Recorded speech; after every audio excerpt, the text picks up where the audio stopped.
In our previous class, we are discussed about law of equimarginal utility or consumer's equilibrium or law of maximum satisfaction.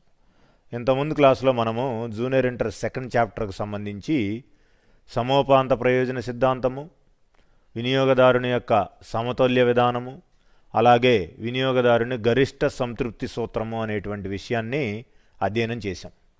Now I am move forward with various types of properties of indifference curves or isoutility curves. In our junior inter we are having indifference curves, ఉదాసీన వక్రరేఖలు, సమాన ప్రయోజన రేఖలు. వీటిని మనము ఉదాసీన వక్రరేఖలుగా పిలుస్తామండి. సమానమైన ప్రయోజనాన్ని వివరించేటువంటి రేఖలుగా కూడా పిలుస్తూ ఉంటాం. అందువల్ల an indifference curve also known as isoutility curve. IC curve consists of various points which give the consumer equal level of satisfaction. ఈ ఉదాసీన వక్రరేఖల్లో అనేక రకాలైనటువంటి పాయింట్స్ ఉంటాయండి. Starting point, ending point, in between point అని చెప్తూ ఉంటాం. ఇలాంటి వేరియేషన్స్ అన్నిటినీ మనం గమనించడానికి ఈ విధమైనటువంటి రేఖలు మనకిక్కడ ఎక్స్ప్లెనేషన్ ఇవ్వడానికి సిద్ధంగా ఉంటాయి. ఇలాంటి రేఖలన్నీ కూడా ఇండిఫరెన్స్ కర్వ్స్గా పిలువబడతాయి. ఈ రేఖలను మనము ఐసోయుటిలిటీ కర్వ్స్గా కూడా పిలుస్తాం. The points on that curve, ఈ రేఖ మీద ఉన్నటువంటి అనేక రకాల బిందువులను బట్టి మనకు వివిధ రకాలైనటువంటి సంతృప్తి స్థాయిల్ని మనము సూచించడానికి అవకాశం అనేది ఏర్పడుతుంది. ఇక్కడ గమనిస్తే IC1, IC2, IC3 అని చెప్పి 3 రకాలైనటువంటి ఉదాసీన వక్రరేఖలు మనకున్నాయి. 1, 2, 3. ప్రయారిటీ అనేది టాప్ నుంచి బాటమ్కి మనకి వస్తూ ఉందన్నమాట. ఈ రేఖల మీద ఉన్నటువంటి పాయింట్స్ని బట్టి మనం అనేక రకాలుగా సాటిస్ఫాక్షన్ని మెజర్ చేసేటువంటి పరిస్థితి ఉంటుంది. ఈ మెజర్మెంట్ అనేది మనకి యూటిలిటీ 2 రకాలుగా ఉంటుందని ప్రీవియస్ క్లాస్లో మనం చెప్పుకున్నాం.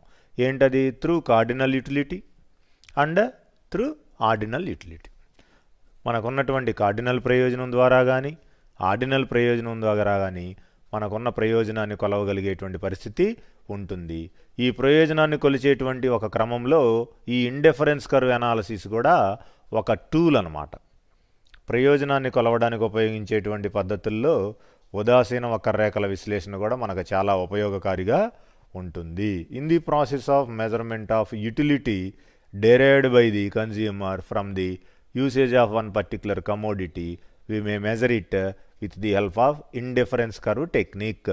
ఒక వస్తువుని వినియోగదారుడు ఉపయోగించుకోవటం ద్వారా అతను పొందినటువంటి సంతృప్తి స్థాయిని కొలవడానికి మనకి ఉదాసీన వక్రరేఖల విశ్లేషణ కూడా చాలా వరకు ఉపయోగపడుతుందని ఆర్థికవేత్తల్లాంటి ఆల్ఫ్రెడ్ మార్షల్ మనకి వివరించడం జరిగింది.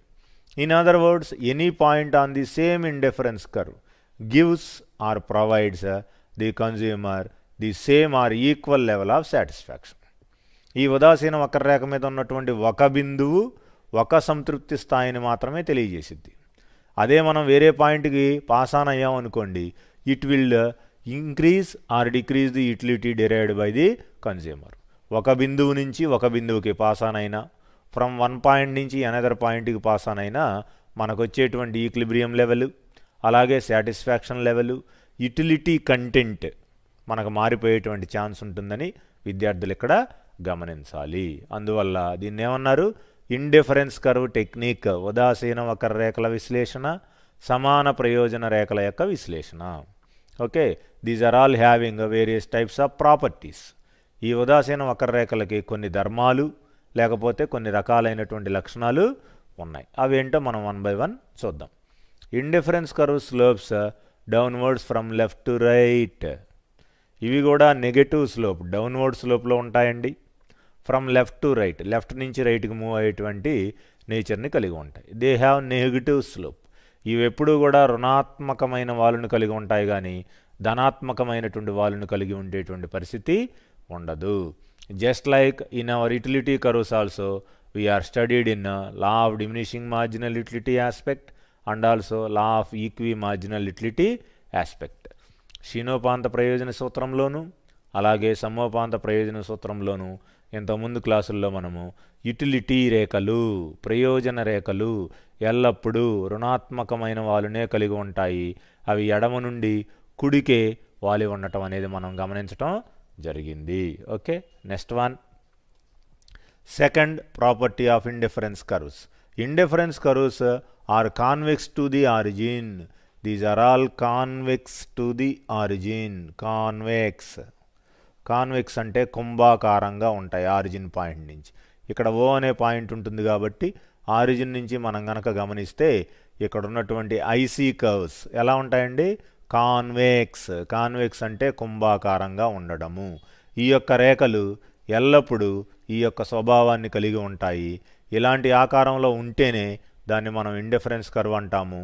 ఇలాంటి convex nature from the origin point నుంచి మనం గమనించగలుగుతాం. ఆరిజిన్ పాయింట్ అంటే ఆ ఆరిజిన్ అనేది స్టార్టింగ్ పాయింట్గా చెప్తాము. The origin is the axes both x and y are intersecting each other. That one is denote as origin in our graphical representation. పట రూపంలో మనం ఏదైనా సరే ఒకదాన్ని వ్యక్తీకరణ చేసేటప్పుడు ఆ విధంగా మనం చెప్పడం అనేది జరుగుతుంది. అందువల్ల సెకండ్ ప్రాపర్టీ ఏంటండి? Indifference curves are convex to origin. ఉదాసీన వక్రరేఖలు మనకి ఈ యొక్క పుట్టినటువంటి ఓ అనేటువంటి పాయింట్ దగ్గర నుంచి కుంభాకారమైనటువంటి స్వభావాన్ని కలిగి ఉంటాయి. దీన్ని కూడా మనం ఐసీ అని చెప్పే పిలుస్తాం. Next third property, indifference curves should not intersect each other. ఉదాసీన వక్రరేఖలు పరస్పరము ఎల్లప్పుడూ ఖండించుకోవు. ఇవి ఎప్పుడూ కూడా ఇలాంటి స్వభావాన్నే కలిగి ఉంటాయి.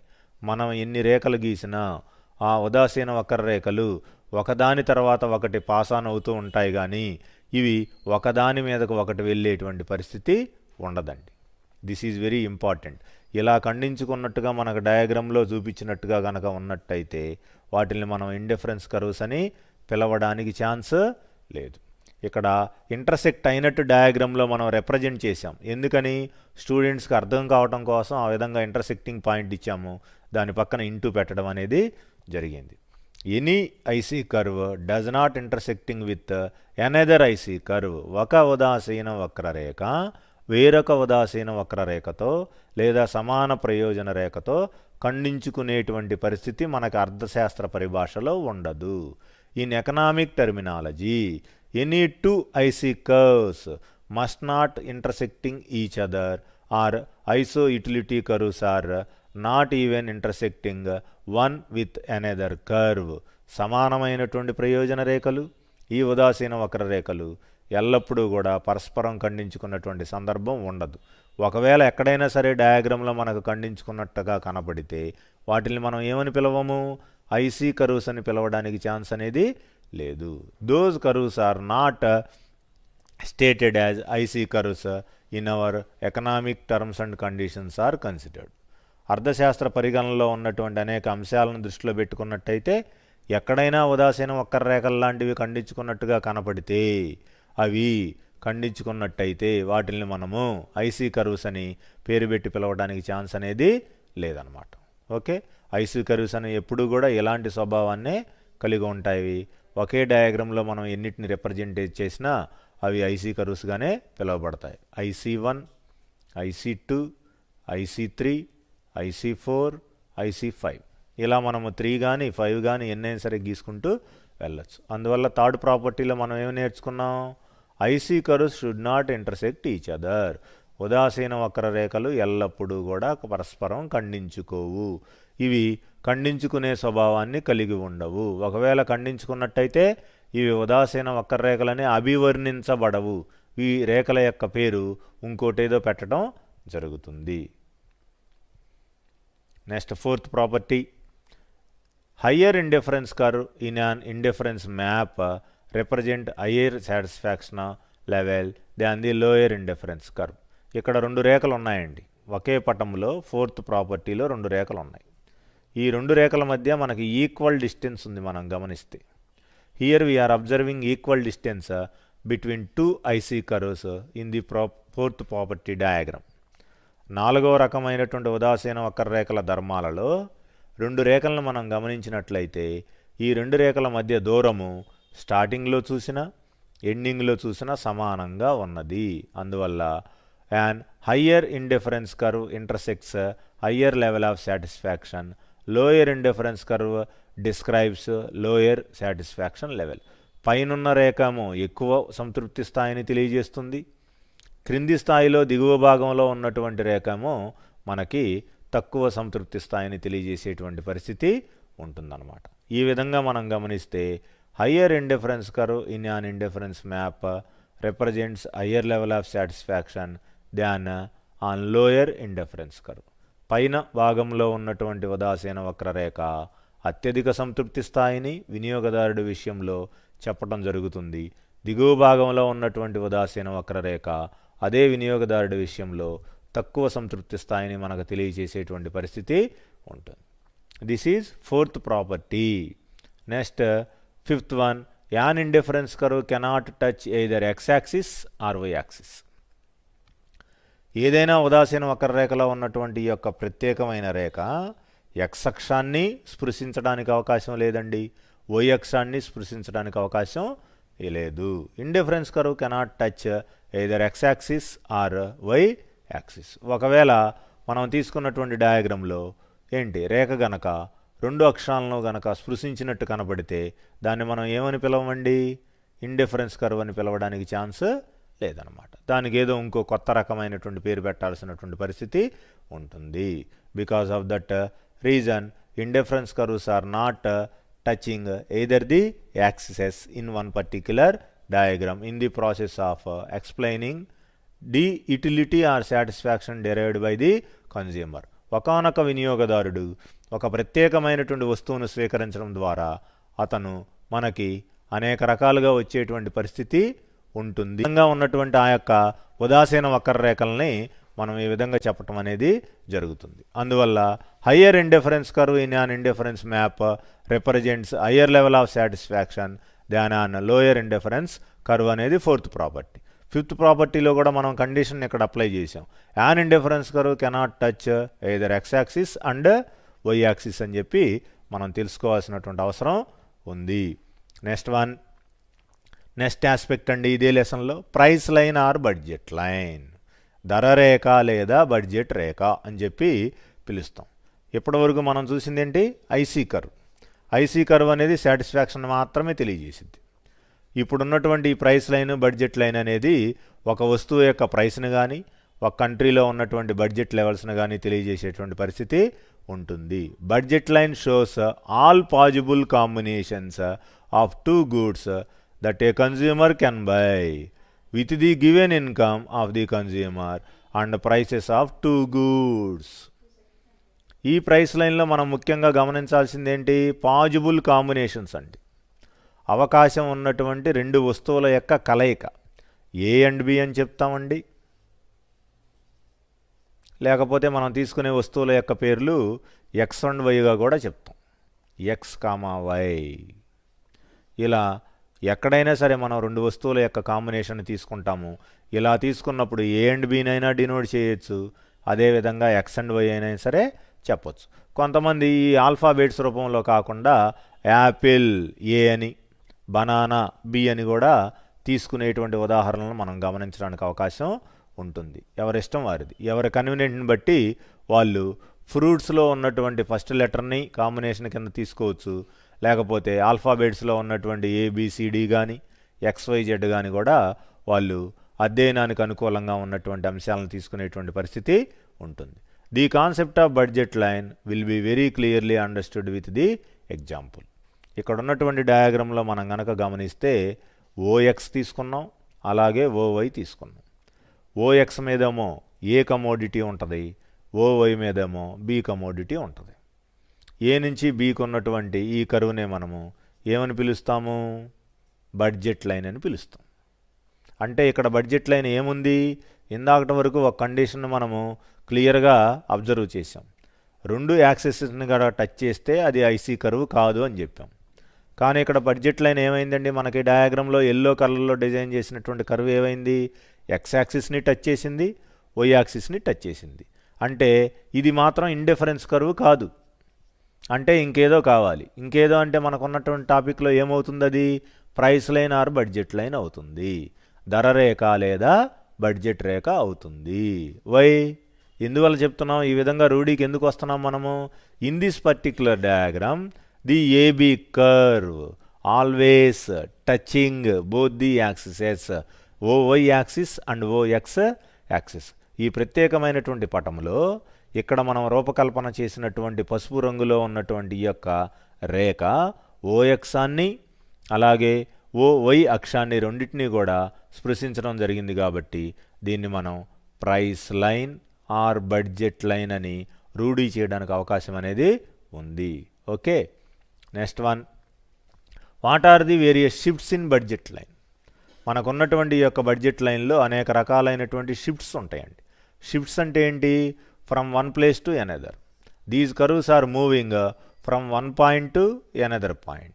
Any curve from one point to another point. ఒకానొక ప్రత్యేకమైన బిందువు దగ్గర నుంచి రెండో రకమైనటువంటి బిందువు వరకు ఇవన్నీ కూడా మూవ్ ఆన్ అవుతూ ఉంటాయి, లేకపోతే పాస్ ఆన్ అవుతూ ఉంటాయి. Position of the budget line depends upon size of money income. ఒక వినియోగదారుడు ఖర్చు పెట్టినా లేకపోతే సంపాదించిన ఆదాయాన్ని బట్టి. ఇప్పుడు మా స్వర్ణ మేడం గారికి నెలకు 30,000 రావచ్చు, కేవీఆర్ అనే మాస్టర్కి జస్ట్ 10,000 రావచ్చేమో, చెప్పలేం కదా. అంటే ఇక్కడ 2 డిఫరెంట్ ఇన్కమ్ కన్జ్యూమర్స్ ఉన్నారు. ఒక వ్యక్తికోమో హయ్యర్ ఇన్కమ్ వస్తుందండి, ఇంకో వ్యక్తికోమో లోయర్ ఇన్కమ్ వస్తుంది. హయ్యర్ ఇన్కమ్ కలిగిన వాళ్ళు ఏం చేస్తారు? ఎస్టర్డే లాగా రోజు చికెన్ తింటారు. లోయర్ ఇన్కమ్ ఉన్న వాళ్ళు ఏం చేస్తారండి? రోజు బెండకాయలు ఏయో కూరగాయలు సాదాసీదా కూరగాయలు ఉప్పుగా సప్పగా ఉన్నాయి ఏయో తినటం అనేది జరిగిద్ది అనమాట. అంటే ఇక్కడ ఏం చెప్తున్నాం మనము? సమాజంలో మనకున్న ఆదాయ పోకడను బట్టే మన యొక్క కన్జప్షన్ ప్రాసెస్ ఉంటుంది. మనకు వచ్చేటువంటి ఇన్కమ్ లెవెల్ని బట్టే మనం ఖర్చు పెట్టేటువంటి స్థితిగతి ఉండటానికి అవకాశం ఉంటుందనేది మా యొక్క అర్థవంతమైనటువంటి విషయం. ఈ ఎగ్జాంపుల్ని బట్టి గమనిస్తే higher satisfaction level, lower satisfaction level, higher income level, lower income level. ఇక్కడ ఇన్కమ్నే మనము ఒక కొలమానంగా ఒక మెజర్మెంట్గా ఎందుకు తీసుకుంటున్నామంటే that is the main matter for our economic study in any discipline. అర్థశాస్త్ర పరిభాషలో రాబోయే పాఠాల్లో కానీ ఇంతకుముందు చదివిన పాఠాల్లో కానీ మనం చెప్పుకునే అంశాలన్నీ కూడా దేని మీద ఆధారపడి ఉంటాయని గమనించాలి మనము. The person who is having income level, whether it is higher income level or it is lower income level, his standard of income is the only determinator of his life style అనేది మనం ఇక్కడ చాలా చాలా బాగా గుర్తుపెట్టుకోవాలి. ఒక వ్యక్తి యొక్క ఆదాయ స్థితిగతిని బట్టే అతని యొక్క జీవన సరళి ఉంటుంది. అతను హయ్యర్ క్లాస్గా ఉన్నా, యావరేజ్ క్లాస్గా ఉన్నా, లోయర్ క్లాస్గా ఉన్నా అది అతనికి ఉన్నటువంటి ఇన్కమ్ లెవెలే అవుతుంది. కొంతమంది విద్యార్థులు ఇక్కడ తెలివైనటువంటి ఒక డౌట్ అడగచ్చు. The consumers some of having higher income but they are having ordinary life lead. చాలామందికి నెలకు 50,000 వచ్చినా కానీ సర్వసాధారణమైనటువంటి సింపుల్గా ఉండేటువంటి జీవన విధానాన్ని కలిగి ఉంటారండి. అది వాళ్ళ యాటిట్యూడ్ని బట్టి ఉంటుంది. మనకి ఇన్కమ్ ఉంది కదా అని ఆ ఇన్కమ్ మొత్తాన్ని ఫోకస్ చేయాల్సినంత నెసిటీ ఐడియలాజికల్ గ్రౌండ్లో కొంతమందికి ఉండకపోవచ్చు. ఇన్కమ్ని కూడా చాలా సర్వసాధారణమైనటువంటి మ్యాటర్గా చూసేటువంటి హ్యూమన్ బీయింగ్స్ మన సొసైటీలో అక్కడక్కడ ఎదురవుతూ ఉంటారు.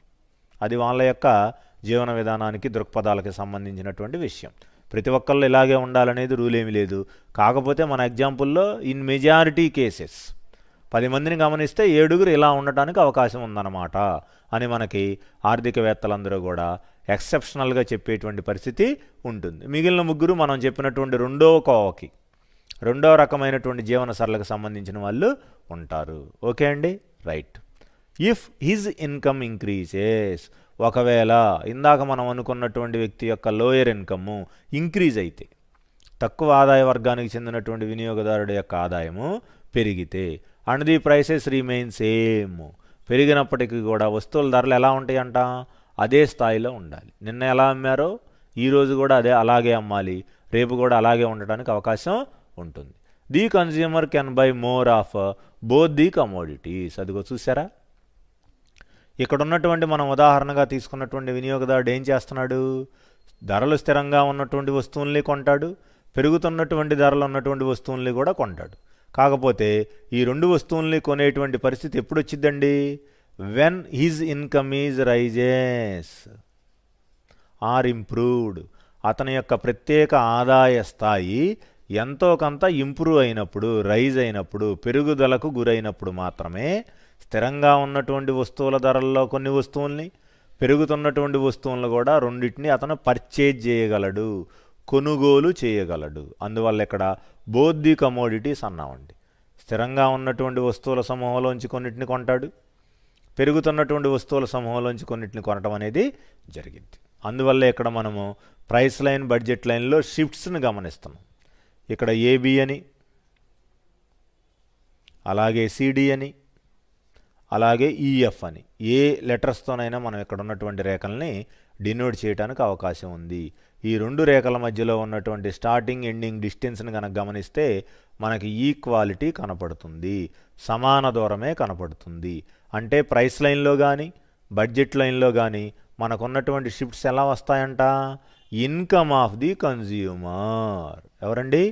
వినియోగదారుడి యొక్క ఆదాయ స్థితిని బట్టే ఈ ధర రేఖ లేదా బడ్జెట్ రేఖలో అనేక రకాలైనటువంటి కదలికలు వస్తాయి. షిఫ్ట్ అంటే యాక్చువల్ ట్రాన్స్లేషన్ మనకి కదలిక. Moment of the particular curve from right direction to left direction. Moment of the particular curve from right direction to left direction. కుడి నుంచి ఎడమ వైపుకు కదలికలు చెందొచ్చు, ఎడమ నుంచి కుడివైపుకైనా సరే ఆ ధర రేఖ బడ్జెట్ రేఖలో కదలికలు వచ్చేటువంటి అవకాశం ఉంటుందని మనం ఇక్కడ గమనించాలి. Okay. On the other his income decreases. ఒకవేళ అతని యొక్క ఆదాయం తగ్గిపోయిందనుకోండి, ప్రైస్ రిమైన్ సేమ్. ఆదాయం తగ్గినా అలాగే ఆదాయం పెరిగినా వస్తువుల యొక్క ధరలు మాత్రం ఎలా ఉంటాయి అనుకుంటున్నాం? సేమ్, కాన్స్టెంట్గా ఉంటాయి. The prices are should be equal. Consumer had to reduce his purchase. మరి ఆదాయం తగ్గిపోతే ఏం చేస్తారు? ఏ కన్జ్యూమర్ అయినా కొనుగోలు శక్తిని తగ్గించుకోవాలి. డజన్ కొనాల్సిన చోట హాఫ్ డజన్ కొంటాడు, అర డజన్ కొనే చోట 2 యూనిట్స్ మాత్రమే కొని సరిపెట్టుకుంటాడు. అంటే తనకున్నటువంటి పర్చేజింగ్ ప్రాసెస్ని ఏం చేస్తున్నాడు? అతను అడ్జస్ట్, సర్దుబాటు చేసుకుంటున్నాడు. ఇలాంటి అడ్జస్ట్మెంట్ కానీ కాంప్రమైజింగ్ పర్చేజ్ వ్యవహారం కానీ లేకపోతే అతని కుటుంబాన్ని ముందుకు తీసుకెళ్లేటువంటి పరిస్థితి ఉండదు. As a result changes in consumer income there will be shifts in budget line. అంటే ఇక్కడ ధర రేఖలో కానీ బడ్జెట్ రేఖలో కానీ అనేక రకాల కదలికలు వస్తున్నాయంటే ఈ కదలికల కారణం ఏమని గమనించాలండి మనం ఇక్కడ? The income changes of the particular consumer. ఒకనొక వినియోగదారుడికి వచ్చేటువంటి ఆదాయంలో అనేక రకాల పెరుగుదల కానీ తగ్గుదల కానీ, ఇంప్రూవ్మెంట్ కానీ అలాగే మనకున్నటువంటి డిక్రీజ్ కానీ. Whether the income of the consumer rises, whether the income of the consumer decreases. ఒక ప్రత్యేకమైనటువంటి వినియోగదారుడి యొక్క ఆదాయము పెరుగుదలకు గురైనా అలాగే అదే వినియోగదారుడి యొక్క ఆదాయము తగ్గుదలకు గురైనా ఏమొస్తాయి? ప్రైస్ లైన్ బడ్జెట్ లైన్లో షిఫ్ట్స్ వస్తాయి. షిఫ్ట్స్ అంటే పాజిటివ్ ఇంప్రూవ్మెంట్ ఉన్నటువంటి కదలికలు రావచ్చు, నెగిటివ్ ఇంప్రూవ్మెంట్ ఉన్నటువంటి కదలికలు కూడా రావచ్చు. అంటే ఆ పర్టిక్యులర్ ప్రైస్ లైను పాజిటివ్గా లెఫ్ట్ సైడ్కైనా మూవ్ అవ్వచ్చు, లేకపోతే రైట్ సైడ్కైనా మూవ్ అవ్వచ్చు. ఇక్కడ ఉన్నటువంటి 3 ఎల్లో కలర్స్లో ఉన్నటువంటి కర్వ్స్ని మీరు గమనిస్తే మధ్యలో ఉన్నది స్టాండర్డ్ కర్వ్ అనమాట, స్టాండర్డ్ ప్రైస్ లైన్. అలాగే అప్పర్ పోర్షన్లో ఉన్నదేమో ఇన్కమ్ ఇంక్రీజ్ అయినప్పుడు వచ్చేటువంటి ప్రైస్ లైన్, డౌన్ పోర్షన్లో ఉన్నదేమో ఇన్కమ్ డిక్రీజ్ అయినప్పుడు వచ్చేటువంటి ప్రైస్ లైన్. ఆ విధంగా 3 రేఖల్లో సెంటర్లో ఇన్ బిట్వీన్లో ఉన్నదే standard price line or budget line. పై భాగంలో ఉన్నది, క్రింది భాగంలో ఉన్నది ఇన్కంలో వచ్చినటువంటి పాజిటివ్ చేంజెస్ వల్ల అలాగే నెగిటివ్ చేంజెస్ వల్ల మనకు వచ్చేటువంటి మార్పుల్ని తెలియచేస్తూ ఉంటుంది. Okay, these are the 2 types of shifts in price line or budget line. ఈ విధంగా ధర రేఖ లేదా బడ్జెట్ రేఖలో 2 రకాలైనటువంటి విభిన్న స్వభావం కలిగినటువంటి కదలికలు వచ్చేటువంటి అవకాశం ఉంటుంది. What are the main reason for this moment of the price line or budget line? ఇక్కడ మెయిన్ రీజన్ ఏంటనుకున్నామండి? ధర రేఖ పై భాగానికి జరిగిన కింది భాగానికి జరిగిన, ధర రేఖ ఎడమవైపుకి వెళ్ళినా కుడివైపుకి వచ్చిన, ధర రేఖ పై భాగానికి వెళ్ళినా కింది భాగానికి వచ్చిన రీజన్ ఏమనుకున్నాం ఇక్కడ? స్టూడెంట్స్ గమనించాలి. ఏంటి ఆ రీజను? The income changes.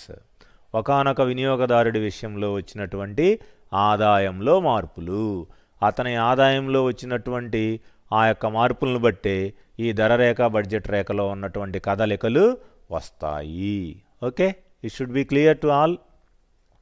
ఒక్కసారి మీరు రివైజ్ చేసుకుంటే చాలా సింపుల్గా అర్థమవుతుంది. ఇది మనకు చాలా ఇంపార్టెంట్ అయినటువంటి concept. Next one cardinal utility. In what way we are ready to measure the utility concept. Utility అనేది మనకు ఫస్ట్ క్లాస్ నుంచి వస్తుందండి.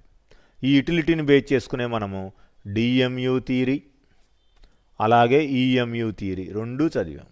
డిఎంయులో మార్జినల్ యూటిలిటీ డిమినిష్ అయిపోతుంది, మైనస్ అయిపోతుంది అని చదవటం జరిగింది. ఈఎంయులో ఏం చదివాము మనము, ఈక్వల్ అవుతుంది మార్జినల్ యూటిలిటీ అనేది గమనించాం. అందువల్ల here we are having two types of different concepts in the process of measurement of utility as our present concept.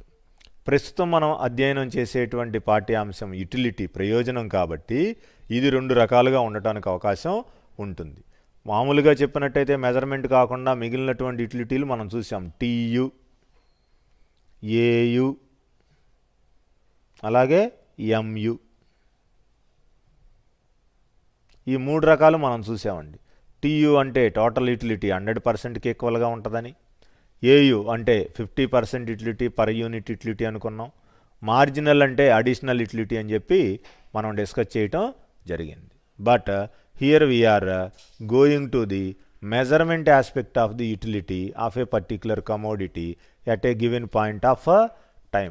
ఒకానొక తీసుకున్నటువంటి సమయంలో ఒక వినియోగదారుడి చేత వాడబడినటువంటి వస్తువుల ద్వారా ప్రయోజనం అనేది కొలవటానికి అనుకూలంగా ఉన్నదా, కొలవటానికి వ్యతిరేకంగా ఉన్నదా అనేది మనం ఇక్కడ గమనించవలసినటువంటి అవసరం ఉంటుంది. Here cardinal utility. The utilities derived from the consumption of commodities can be measured in terms of 1, 2, 3, 4 etc. ఒక వస్తువు యొక్క ప్రయోజనాన్ని 1, 2, 3, 4 అనేటువంటి సర్వసాధారణమైనటువంటి సంఖ్యల ద్వారా మనం కొలవడానికి అవకాశం ఉన్నట్లయితే దాన్ని మనం ఏమంటామంట, కార్డినల్ యూటిలిటీ అని చెప్పి పిలవడానికి ఛాన్స్ అనేది ఉంది. The numbers 1, 2, 3, 4 etcetera are cardinal numbers. ఇలా వరుస పద్ధతిలో ఉన్నటువంటి సాధారణమైనటువంటి సంఖ్యలను మనం ఏమంటామండి, కార్డినల్ సంఖ్యలు అని పిలుస్తాం.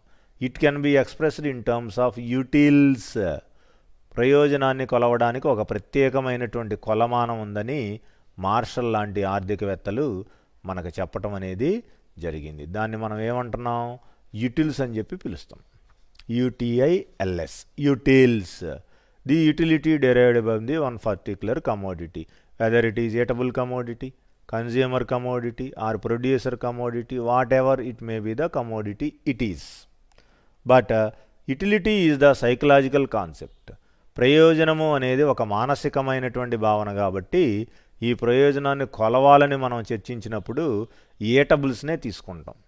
ఆహార పదార్థాల తరగతిలో ఉన్నటువంటి కొన్ని తినడానికి అర్హమైనటువంటి పండ్లను మనం తీసుకుని ఆరగించడం ద్వారా ఆ ప్రత్యేకమైనటువంటి వినియోగదారుడికి ఎలాంటి సంతృప్తి వచ్చిందో మనం ఇక్కడ గమనించేటువంటి పరిస్థితి ఉంటుందన్నమాట.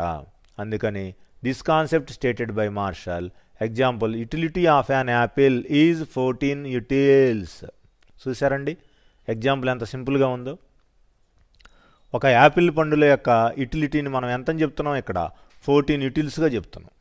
అంటే the particular Apple which is having 75 grams weight with full red color eaten by the one consumer through this purchase or eating of activity of consumer, he get 14 utils of utility as his cardinal utility. That type of utility is called as cardinal utility.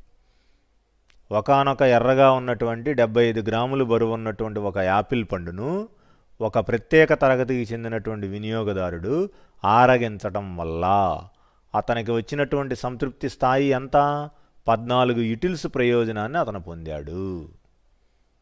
ఎందుకు ఇక్కడ యూటిల్స్ అంటున్నాము, యూటిలిటీకి ఉన్నటువంటి measurement unit ఏంటి, యూటిల్స్. ప్రయోజనాన్ని యూటిల్స్ అనేటువంటి కొలమానం ద్వారా కొలుస్తామని Alfred martial లాంటి ఆర్థికవేత్తలు మనకు వివరించడం జరిగింది. కాబట్టి ఒక ప్రత్యేకమైనటువంటి యాపిల్ పండు ద్వారా మనం ఉదాహరణకు తీసుకున్నటువంటి వినియోగదారుడికి వచ్చినటువంటి ప్రయోజనం ఎంతండి, 14 యూటిల్స్. The utility derived by the consumer from the usage or eating of particular apple fruit is 14 utils. ఒకానొక యాపిల్ పండును ఆరగించడం ద్వారా అతనికి వచ్చినటువంటి ఆ యొక్క ప్రయోజనం యొక్క దశ ఎలా ఉంది? 14 యూటిల్స్గా ఉంది. ఇది అతని యొక్క కంటెంట్లో, యాటిట్యూడ్లో మోర్ యూటిలిటీ కావచ్చు, లెస్ యూటిలిటీ కావచ్చు. అతని పరిగణన ప్రకారంగా చూస్తే ఈ యొక్క ప్రయోజనం అనేది ఎక్కువ ప్రయోజనం అవ్వచ్చు, లేకపోతే తక్కువ ప్రయోజనమైనా అవ్వచ్చు. అందువల్ల మెజర్మెంట్కి పాజిబిలిటీ ఉంటేనేమో కార్డినల్ యూటిలిటీ అంటామండి. But there is no question of possibility of measurement of utility ఆ పర్టిక్యులర్ కన్జ్యూమర్. ఒకానొక వినియోగదారుడి విషయంలో వస్తువు యొక్క ప్రయోజనాన్ని మనం కొలవడానికి అవకాశం లేదనుకోండి, దాన్ని ఏమంటాం? ఆర్డినల్ అంటాం. అందువల్ల మెజర్మెంట్ ఆస్పెక్ట్ దగ్గరికి వచ్చేపాటికి యూటిలిటీ మనకి 2 టైప్స్గా ఉంటుంది. కొలవగలమా లేదా, ప్రయోజనాన్ని కొలవగలిగే అవకాశం ఉందా లేదా అని చెప్పేటువంటి ప్రత్యేక అంశంలో ప్రయోజనం ప్రత్యేకంగా ఎన్ని రకాలుగా ఉంటుంది? 2 రకాలుగా ఉంటుంది. కార్డినల్ ప్రయోజనాన్ని కొలవగలము, ఆర్డినల్ ప్రయోజనాన్ని కొలవలేము.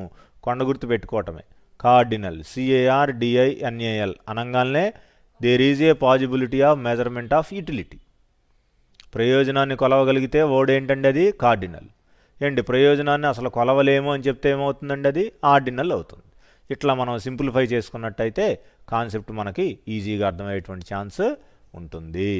Next aspect ordinal utility. ఇప్పుడే అనుకున్నాం కదా, there is no possibility of measurement of utility by a commodity used by the consumer. ఒకానొక వస్తువుని వినియోగించుకోవటం ద్వారా ఒక వినియోగదారుడికి వచ్చినటువంటి ప్రయోజనాన్ని కొలవగలిగే అవకాశం లేదు అనుకోండి, మనం ఇంక అక్కడ ఏం చేస్తాం? కంక్లూడ్ చేసేస్తాం.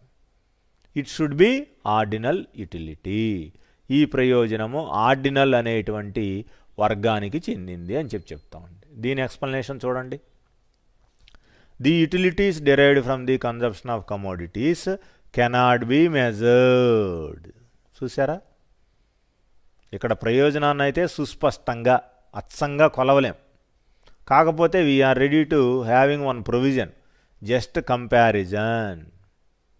యాపిల్ ద్వారా ఎంత ప్రయోజనం వచ్చిందంట స్వర్ణ గారికి, బనానా ద్వారా స్వప్న గారికి ఎంత ప్రయోజనం వచ్చిందంట అని చెప్పి ఇద్దరు వినియోగదారుల్ని మనం చెప్పగలుగుతాం.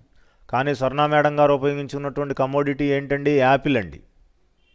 అర్థమైందా? ఆమెకు పుట్టిన దగ్గర నుంచి యాపిల్ పండు అంటే చాలా ఇష్టం అంట. అలాగే స్వప్న గారి దగ్గరికి వచ్చేపాటికి బనానా ఫ్రూట్ అంటే ఇష్టం అంట.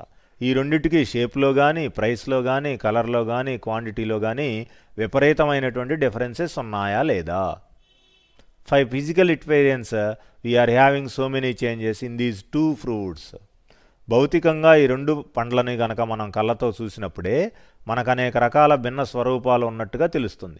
యాపిల్ పండు రౌండ్గా ఉంటుందని తెలుసు, అరటి పండు మన ఫింగర్ లాగా కొద్దిగా బారుగా ఉంటుందని తెలుసు. ఈ 2 రకాలైనటువంటి పండ్లని మనం గమనిస్తే ఒక్కోదానికి ఒక్కో ధర ఉంటుంది, ఒక్కోదానికి ఒక్కో రకమైనటువంటి రుచి ఉంటుంది.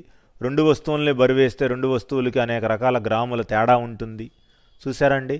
అలాగే వీటి యొక్క పరిమాణం, సైజ్ దగ్గరికి వచ్చేపాటికి చేంజెస్ ఉంటాయి. ఇవన్నీ మనం కంపారిజన్ చేయడానికి అవకాశం ఉంటుంది, కానీ మెజర్మెంట్ చేయడానికి అవకాశం ఉండదు. Because of that reason the utility derived from the consumption of commodities cannot be measured. అందువల్ల ఏమన్నాం దీన్ని? Ordinal.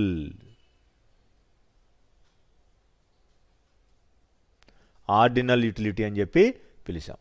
The numbers first, second, third, fourth etcetera or the cardinal numbers. ఇందాక మనం చెప్పిన దాంట్లో కార్డినల్లో 1 2 3 4 అని వరుసగా చెప్పేశాం. 1 2 3 4 అని చెప్పేశాం.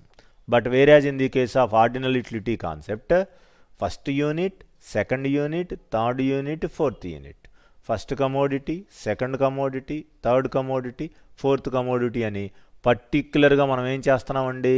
1 by 1 డినోట్ చేయాల్సినటువంటి అవసరం ఉంది. Utilities obtained by the consumer from different commodities or goods can be arranged in a serial order. మనం 4-5 వస్తువులను ఉపయోగించుకున్నాం. Banana, apples, fruits, pomegranate etcetera. అనేక రకాలైనటువంటి ఈటబుల్స్లో ఫ్రూట్స్ని తీసుకున్నప్పుడు ఫస్ట్ యాపిల్ అనుకోండి, దాని యూటిలిటీ ఎంతో నోట్ చేయాలి. సెకండ్ బనానా అనుకోండి, దాని యూటిలిటీ ఎంతో నోట్ చేయాలి. థర్డ్ గ్రేప్స్ అనుకోండి, దాని యూటిలిటీ ఎంతో చెప్పాలి. పోమగ్రనేట్ ఫోర్త్ అనుకోండి, దాని యూటిలిటీ ఎంతో చెప్పాలి. ఇలా మనం తీసుకున్నటువంటి ఈటబుల్స్ అయినటువంటి 4 రకాలైనటువంటి ఫ్రూట్స్ యొక్క కేటగిరీని మనం డినోట్ చేసి చెప్పాల్సినటువంటి అవసరం ఉంటుంది. అందువల్ల సీరియల్ ఆర్డర్లో వాటిలన్నింటినీ అరేంజ్ చేయాలి. ఒక క్రమ పద్ధతిలో, ఒక వరుస పద్ధతిలో వాటిని మనము పెట్టవలసినటువంటి అవసరం ఉంటుంది. First, second, third, fourth etcetera అని చెప్పి వాటన్నిటికీ కూడా ర్యాంకింగ్ ఇస్తాము. ఆ ర్యాంకింగ్ కంపారిజన్ యూటిలిటీని బట్టే జరిగిద్ది. అంటే మనం పోలికగా తెచ్చినటువంటి ప్రయోజన శాతాన్ని బట్టే ఉంటుంది.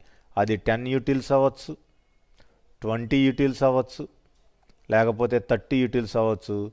ఒక్కోసారి అదే 100 యూటిల్స్ కూడా కావచ్చు. అవ్వకూడదని రూల్ ఏమీ లేదండి. ఒకనొక ఫ్రూట్ని ఆరగించడం ద్వారా ఒక ప్రత్యేకమైన వినియోగదారుడికి 100 యూటిల్స్ కూడా ప్రయోజనం వచ్చేటువంటి ఛాన్స్ ఉంటుంది. This concept was stated by JR Hicks and RGD Allen. కార్డినలోమో ఆల్ఫ్రెడ్ మార్షల్ అనేటువంటి ప్రత్యేకమైన ఆర్థికవేత్త చెప్పడం జరిగింది. Whereas in the case of ordinal utility, మనకున్నటువంటి రెండవ రకమైన ప్రయోజనాన్ని కొలవలేము. Commodity or utility cannot be measured అనేటువంటి విషయం దగ్గరికి వచ్చేపాటికి దీని గురించి మనకు చెప్పింది ఎవరు? JR Hicks and RGD Allen. ఇద్దరు ప్రఖ్యాతమైనటువంటి ఆర్థికవేత్తలు ఆర్డినల్ గురించి చెప్పారు. ఇక్కడ కంపారిజన్కి మాత్రమే ఛాన్స్ ఉంటుంది, మెజర్మెంట్కి ఛాన్స్ ఉండదు. అందువల్ల the concept cardinal utility was stated by Alfred Marshall. Cardinal means measurability of the utility, whereas ordinal utility matter it not be measured, it will be compared only. This was developed by J.R. Hicks, R.J.D. Allen. Okay. Next one, indifference map. What is that? Indifference map. Udasinata patamu. Set of indifference curves are drawn at different income levels is called as indifference map. అంతేనే కాదా, ఒకే ఉదాసీనత పటములో అనేక రకాల రేఖలను మనం ఏం చేస్తున్నామండి? డ్రా చేస్తున్నాం. ఇక్కడ ఇండిఫరెన్స్ మ్యాప్ అన్నామంటే ఒకటి కంటే ఎక్కువ ఉంటే దాన్ని తప్పనిసరిగా ఏమని పిలుస్తాం? ఉదాసీనత పటము. Here we are using the word like map but not curve.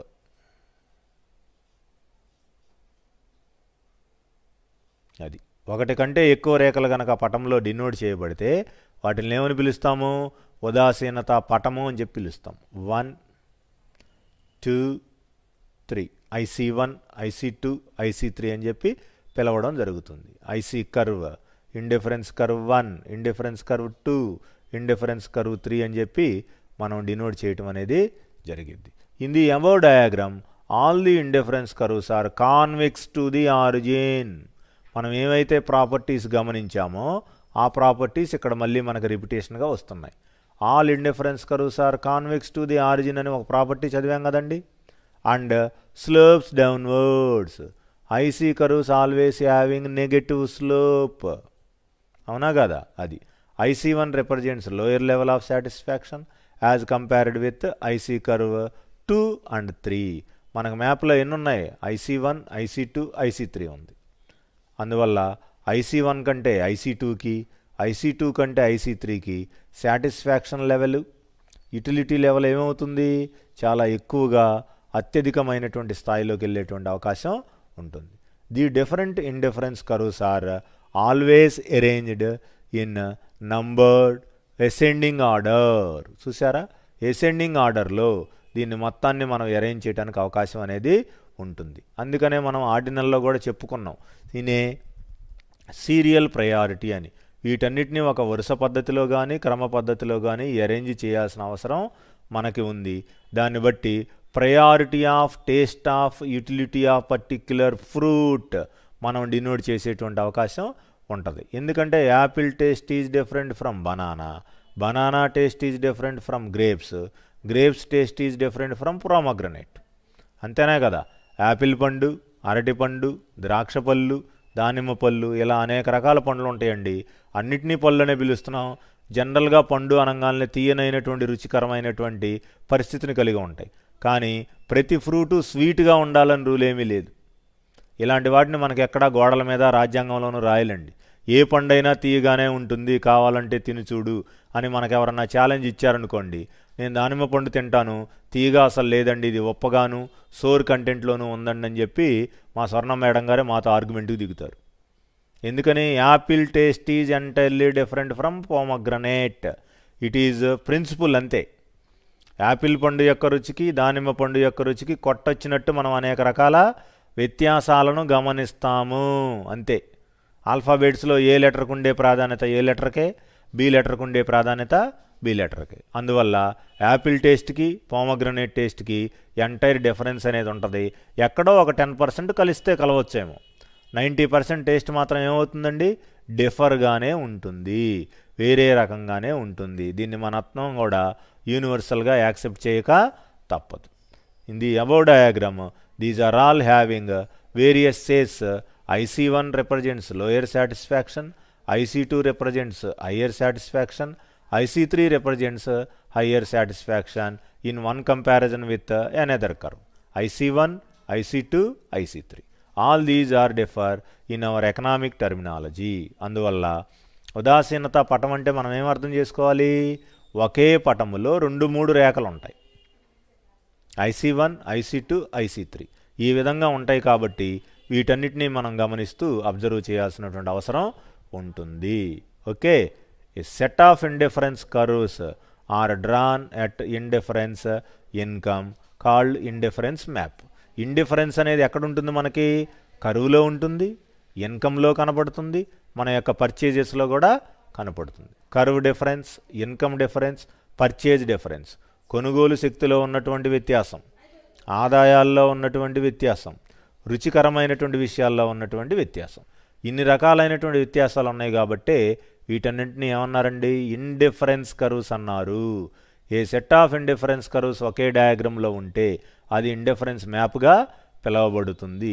In difference అంటే వ్యత్యాసంలో అని మనం గమనించాల్సినటువంటి అవసరం ఉంటుంది. డిఫరెన్స్ని మనము ప్రత్యేకంగా అంచనా వేయగలుగుతున్నాం, అధ్యయనం చేయగలుగుతున్నాము. ఆ యొక్క డిఫరెన్స్ లెవెల్, కంటెంట్, పర్సంటేజ్ ఏ రేంజ్లో ఉంటుందో మనం చెప్పాల్సిన అవసరం ఉంటుంది. అందువల్ల దీన్ని ఏమన్నారు?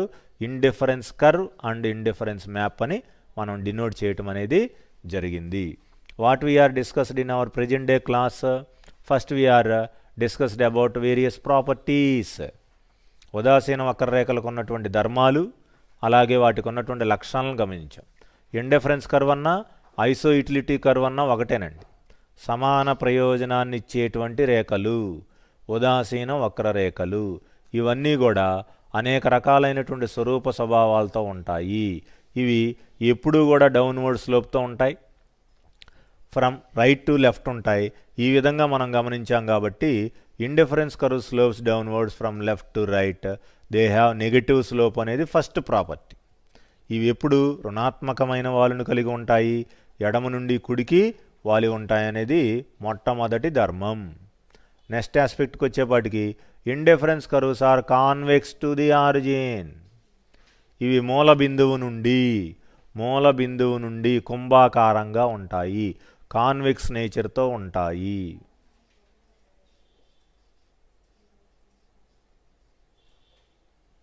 Convex nature. All indifference curves must have convex direction. Okay, next third one ఏంటండి? Indifference curve should not intersect each other. ఇవి ఎల్లప్పుడూ కూడా పరస్పరం ఒక రేఖ ఖండించుకోవు. ఇలా ఖండించుకున్నట్టయితే వాటిని మనం ఏమని పిలవం? ఐసీ కర్వ్స్ అని పిలవం. ఉదాసీన వక్రరేఖలను పిలిచేటువంటి పరిస్థితి ఉండదు. ఇలా ఖండించుకున్నట్టు ఎందుకు ఇచ్చాం డయాగ్రామ్లు అని చెప్పి స్టూడెంట్స్కి డౌట్ రావచ్చు. ఇలా ఖండించుకునే అవకాశం ఉంటే అవి ఐసీ కర్వ్స్ కాదని విద్యార్థులు గమనించాలి. అలా గమనించేటువంటి నిమిత్తం మాత్రమే ఇక్కడ 2 రేఖలు పరస్పరం ఖండించుకున్నట్టుగా మీకు డ్రా చేయటం అనేది జరిగింది. Okay, next one. Higher indifference curve in an indifference map represents higher level of satisfaction than the lower indifference curve. పై భాగంలో ఉన్నటువంటి ఉదాసీన వక్రరేఖ హయ్యర్ సాటిస్ఫాక్షన్ తెలియజేస్తుంది. కింది భాగంలో ఉన్నటువంటి ఉదాసీన వక్రరేఖ తక్కువ సాటిస్ఫాక్షన్ మనకు తెలియజేసేటువంటి పరిస్థితి ఉంటుంది. అందువల్ల higher indifference curve, lower indifference curve. పై భాగంలో ఉన్నటువంటి రేఖ, కింది భాగంలో ఉన్నటువంటి రేఖ ఈ విధంగా ఇవన్నీ కూడా మనకి తెలియజేసేటువంటి పరిస్థితి ఉంటుంది. దీన్ని ఏమన్నారు? ఫోర్త్ ప్రాపర్టీ అన్నారు. Next, an indifference curve cannot touch either x axis and y axis. X అక్షాన్ని కానీ వై అక్షాన్ని కానీ ఇక్కడ ఉన్నటువంటి ఉదాసీన వక్రరేఖ స్పృశించే పరిస్థితి లేదు. అంటే ఇక్కడ ఏ ఒక్క అక్షాన్ని ఇక్కడ టచ్ చేసేటువంటి అవకాశం లేదు. అందువల్ల మాత్రమే వీటిని ఏమన్నారు? ఐసీ కర్వ్స్గా పిలవడం అనేది జరిగింది. నెక్స్ట్ మనం ఏం చూసామన్నా? Price line or budget line, ధర రేఖ లేదా బడ్జెట్ రేఖ చూసాము. ఇక్కడ all possible goods combination, 2 goods తీసుకుంటామండి. ఆ 2 గూడ్స్ కూడా మనకి అయితే ఎక్స్ అండ్ వైగా ఉంటాయి, లేకపోతే ఏ అండ్ బిగా ఉంటాయి. మన కన్వీనియంట్ని బట్టి ఆల్ఫాబెట్స్లో ఉన్నటువంటి ఏ అండ్ బి అని, లేకపోతే ఎక్స్ అండ్ వై అని తీసుకోవచ్చు. ఈ విధంగా మనం తీసుకున్నట్టయితే ఆల్ పాజిబుల్ కాంబినేషన్స్లో 2 గూడ్స్ని చెప్తాం. ఇక్కడ ఈ 2 గూడ్స్ కాంబినేషన్లో ఒకటేమో హై ప్రైస్డ్ గూడ్ ఉంటుంది, ఇంకోటేమో లో ప్రైస్డ్ గూడ్ ఉంటుంది. దీన్ని బట్టి very clearly understood that price line or budget line always explains 2 goods combination in the case of particular consumer. ఒకానొక వినియోగదారుడి యొక్క విషయంలో అతను కొనే 2 పరస్పరం విరుద్ధమైన వస్తువుల స్వభావాన్ని ఇక్కడ మనకి ధర రేఖ బడ్జెట్ రేఖ తెలియచేసేటువంటి అవకాశం ఉంది. అందువల్ల ప్రజెంట్ క్లాస్లో మనం ఏం చూసాం? Properties of IC curves, price line or budget line, shifts in budget line, cardinal utility, ordinal utility and indifference map. All these are concepts which we are explained in our present day class. In my next class, I am going to start third unit, that is theory of demand. రాబోయే నా క్లాస్లో నేను 3rd చాప్టర్లోకి enter అవ్వబోతున్నాను. Theory of demand గురించి రాబోయే క్లాస్లో మనం డిస్కస్ చేద్దాం. అక్కడ వేరియస్ కాన్సెప్ట్స్ ఉంటాయి ఆ చాప్టర్లో కూడా, దాన్ని మనం ఎక్స్ప్లెయిన్ చేయటం జరుగుతుంది. Okay, thank you.